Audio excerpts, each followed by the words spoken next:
사랑하는 여러분, 올해는 특별한 해입니다.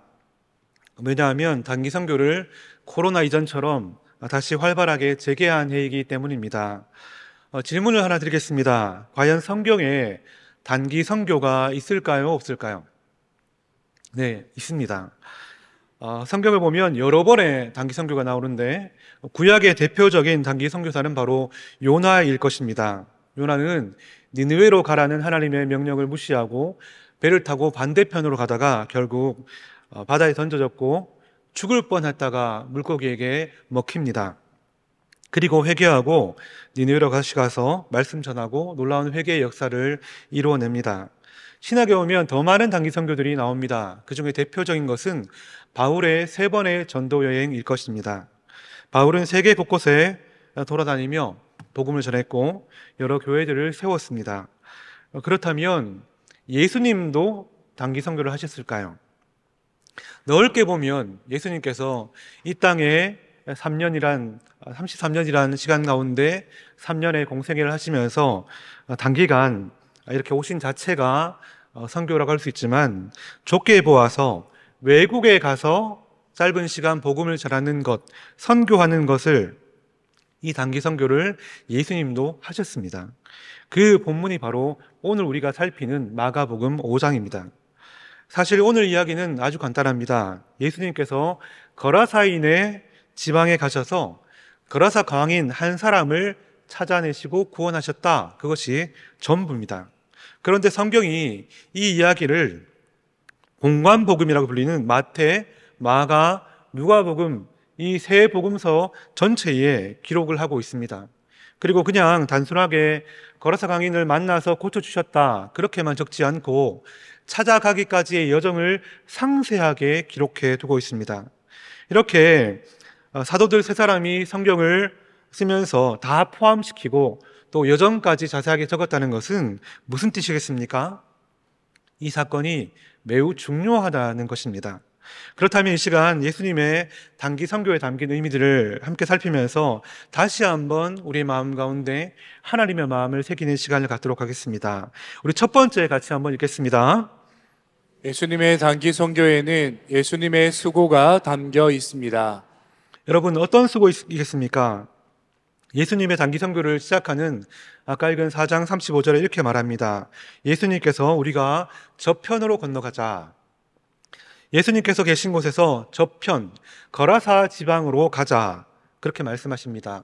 가다라라고도 불리는 이 거라사 지방은 데가볼리의 한 도시입니다. 데가볼리는 헬라어로 데카, 11 뜻하는 데카와 폴리스라는 의미, 도시라는 의미의 볼리가 합해진 단어입니다. 다시 말해 예수님께서 갈릴리 저편에 있는 10개의 이방 도시 데카폴리스 중에 하나인 거라사 지방에 가자라는 것이죠. 본래 예수님은 유대인 전도에 집중하셨습니다. 그래서 여러 사람들에게 가지 않고 특별히 유대인에게 가셨는데, 이번만큼은 배를 타고 일부러 이방인의 동네에 가셨다, 그렇게 말하고 있는 것입니다. 그러면 출발 시간이 언제일까요? 다시 말씀을 보시면 이렇게 말합니다. 그날 저물 때에 라고 말을 하고 있습니다. 밤이 되었다는 것입니다. 예수님께서 하루 종일 푹 쉬다가 이제 선선한 밤이 되었으니까 뱃놀이도 하고 그럴 겸 그렇게 나가보자, 건너편 동네에 놀러 가자 하신 것이 아닙니다. 말씀을 보면 예수님께서 배의 짐칸에 해당되는 아주 조그만 고물에서 쭈그려서 잠을 자셨다, 피곤해서 주무셨다, 그렇게 말씀하고 있습니다. 왜 피곤하셨는가 하면 예수님께서 그날 낮에 종일토록 사역하셨기 때문입니다. 그렇게 종일 사역하고 밤 시간을 빌어서 건너편 동네에 가게 되시는 것입니다. 그런데 이것이 수고의 끝이 아닙니다. 가는 길에 풍랑을 만났다고 성경은 말합니다. 그리고 도착해서 바로 이 거라사 광인을 만난 것이 아닙니다. 누가복음을 보면 그가 살았던 무덤이 산 위에 있기 때문에 예수님은 도착하셔서 등산을 오래도록 하셨습니다. 그렇게 높은 산까지 가서 그 사람을 만나셨다는 것이죠. 단기 선교를 마치고 이제 말씀을 준비하면서 본문을 묵상하는데 저절로 웃음이 났습니다. 담임 목사님의 배려로 아무 상관이 없는 제가 다시 한번 푸켓에 의뢰 동기 선교를 갔다 왔는데요. 태국의 두 팀을 비롯해서 대부분 팀들은 그 이유를 공감하실 겁니다. 예수님과 비슷한 여정을 다 거쳤기 때문입니다. 대부분 늦은 밤 비행기를 타고 그렇게 이동을 하셨지요. 좁은 비행기에서 쪽잠을 자가면서 우리는 선교지로 갔습니다. 게다가 청년들은 전날까지도 열심히 삶의 현장 가운데서 일하시고 삶을 살아내시다가 그렇게 바쁘게 준비하셔서 토요일 날 떠났습니다. 청년들도 몇 날 며칠을 선교 준비로 그렇게 피곤한 상태로 장기 선교에 임한 것으로 압니다. 그런 가운데 좁은 비행기에서 선교지로 가는 것은 여간 힘든 것이 아닙니다. 치앙라이 팀은 아까 본 것처럼 또 들으신 것처럼 도착해서 몇 시간 동안 차를 타고 산에 올라갔다 그렇게 들었습니다. 저희 푸켓 팀은 풍랑을 몸소 체험한 시간도 있었습니다. 여러분, 본문을 묵상하면서 이렇게 밤늦게 고생스럽게 선교지 가는 것이 전혀 이상하거나 새로운 것이 아니구나 하는 것을 깨닫고 저절로 웃음이 났습니다.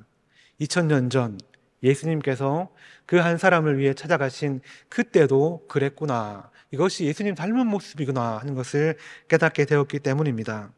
사랑하는 여러분, 혹시나 앞으로 단기 선교나 어떤 전도를 위해 가실 때 좁은 비행기나 불편한 차를 타고 가실 때 또 쪽잠을 자고 때로는 배를 타고 가실 때 절대로 불평하지 마시고 이것 또한 예수님을 닮은 모습임을 기억하시고 즐거운 마음으로 가시면 좋겠습니다.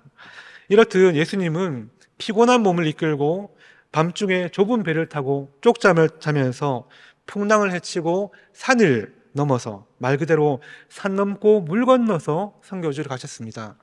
그러면 예수님의 이 단기 선교에 있는 이 큰 수고가 무엇을 향한 것이겠습니까? 우리 같이 읽어보겠습니다.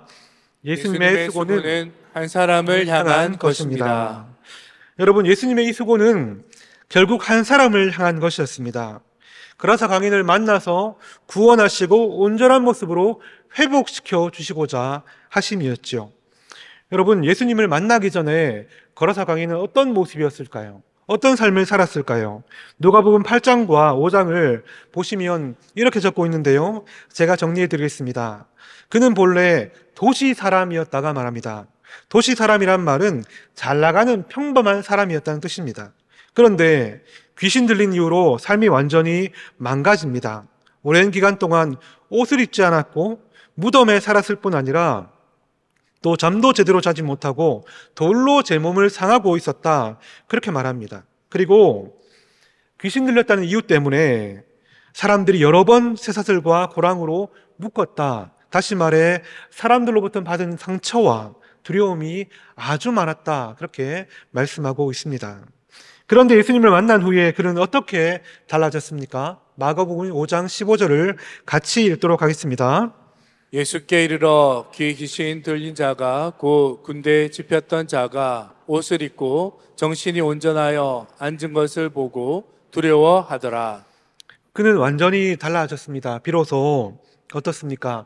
옷을 입고 있습니다. 그리고 그전에는 미친 듯이 여기저기 뛰어다니던 그런 인생이었는데 그는 예수님 앞에 앉아 있습니다. 소망이 없는 인생, 그 누구도 돌봐주지 않고 자기마저 자신을 해하고 있었던 그런 인생에게 예수님이 찾아가 주셨고 그를 온전하게 회복시켜 주셨습니다. 이렇게 한 사람을 사랑하시고 한 사람을 고치시기 위해서 예수님은 그 먼 길에 그 많은 수고를 마다하지 않고 기꺼이 가신 것입니다. 여러분, 거라사 강인만 예수님의 이런 수고와 사랑을 받고 예수님을 통해서 회복되었을까요?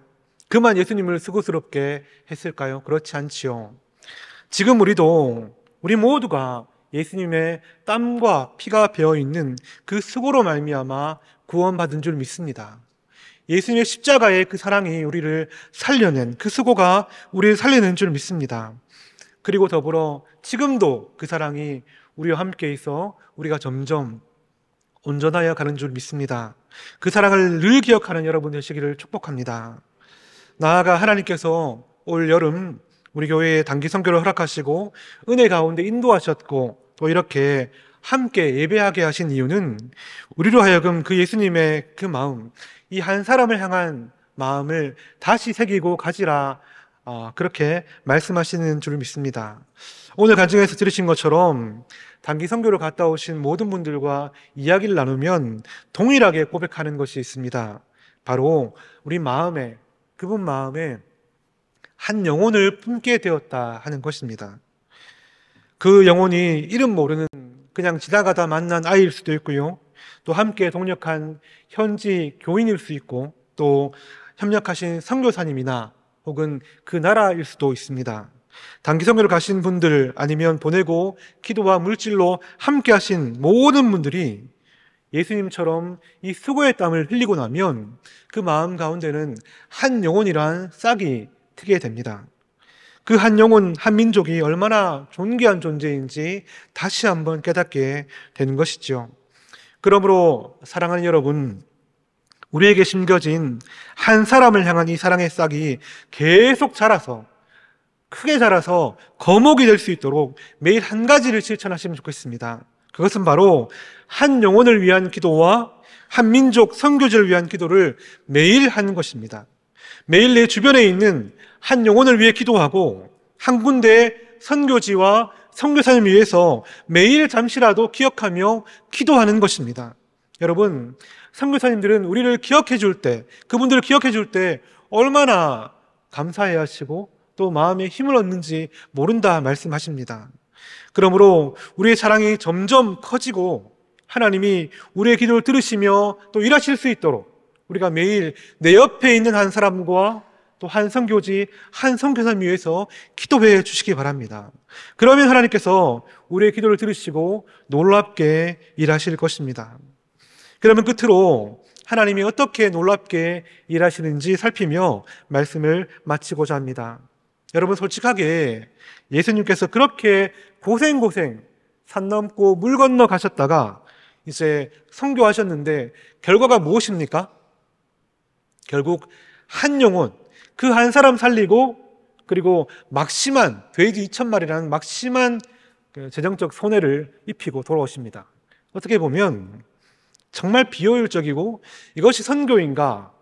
오늘 이런 선교사님이 계신다면 아마 그 선교사 파송한 교회에서 그분을 거부할지도 모를 그런 상황입니다. 그러나 여러분 기억하십시오. 하나님의 사전에는 없는 단어가 한 개 있는데 그것은 바로 손해라는 단어입니다. 하나님의 사전에는 손해라는 단어가 없습니다. 여러분, 걸어서 강의는 사실 구원받은 후에 그의 소원은 어디 가는 것이 아니라 예수님과 함께 있는 것을 원했습니다. 이제 막 예수님 만났고 고침받았고 얼마나 예수님을 알고 싶겠습니까? 얼마나 그 말씀을 듣고 배우고 싶겠습니까? 그런데 예수님께서 거절하십니다. 대신 부탁을 하나 하시는데 마가복음 5장 19절 제가 읽습니다. 허락지 아니하시고 저에게 이르시되 집으로 돌아가 주께서 내게 어떻게 큰 일을 행하사 너를 불쌍히 여기신 것을 내 친속에게 고하라 하신대. 그래서 그는 순종해서 돌아갑니다.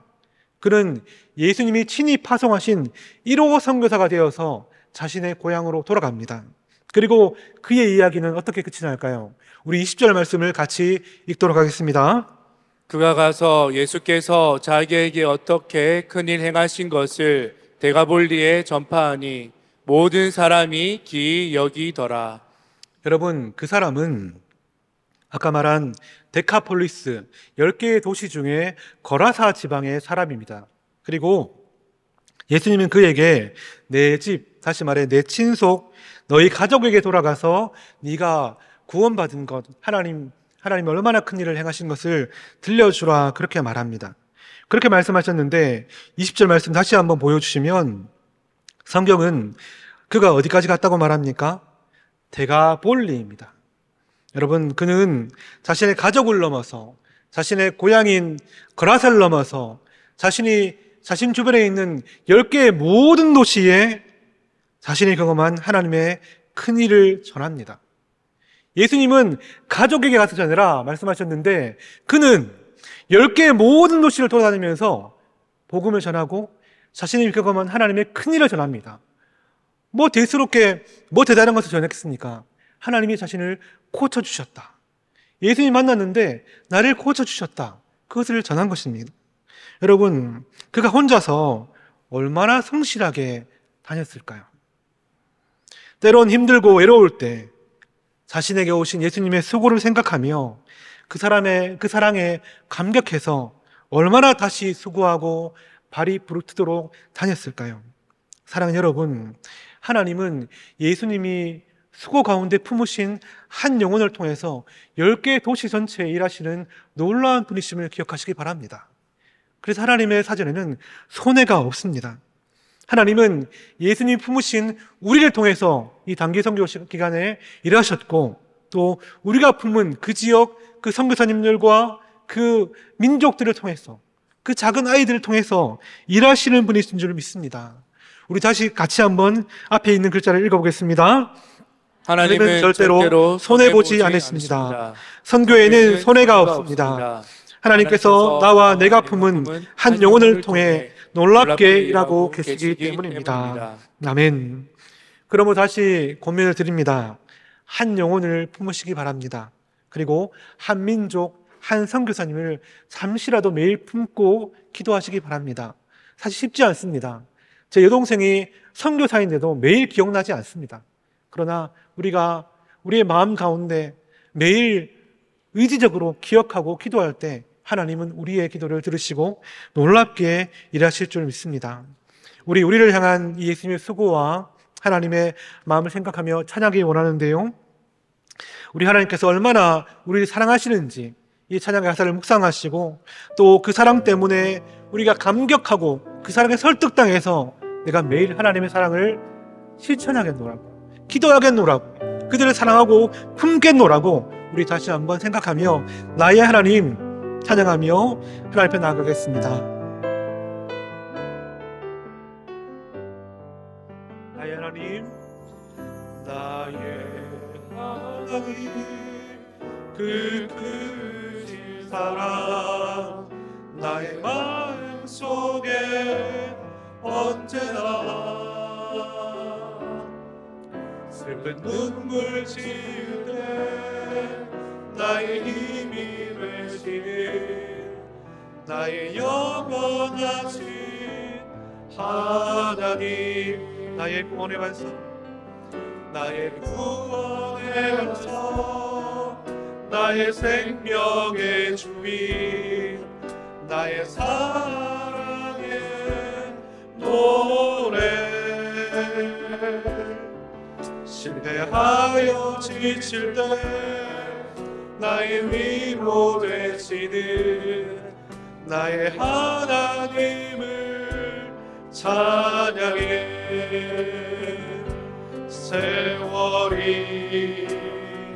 지나도 변치 않으리 내가 주를 사랑하는 마음 즐거운 날이다 때로 슬픈 날이다 모두 하나님을 사랑합시다.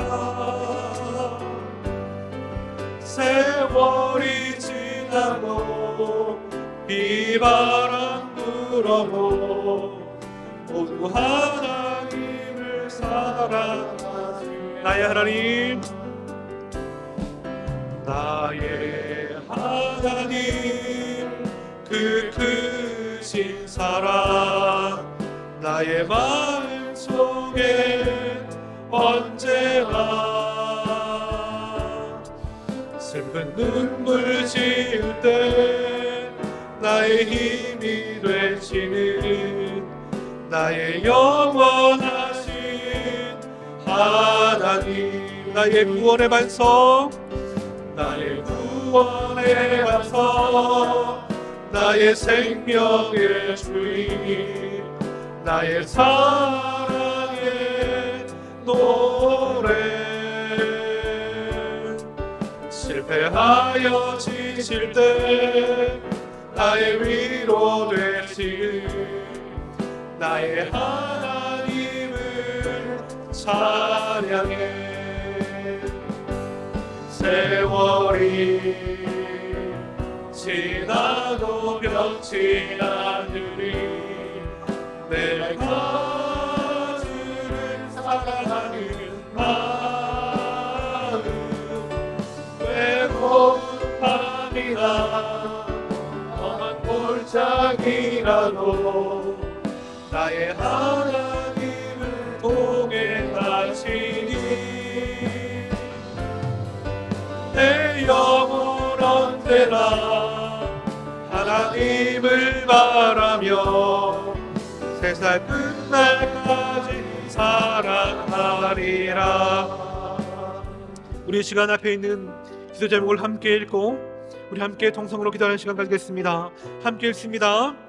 한 영혼을 향한 사랑과 기전을 품고 지금도 일하시는 하나님, 버려져 있던 가라사강인과 같은 나를 만나주시고 하나님의 자녀 삼아주셔서 감사합니다.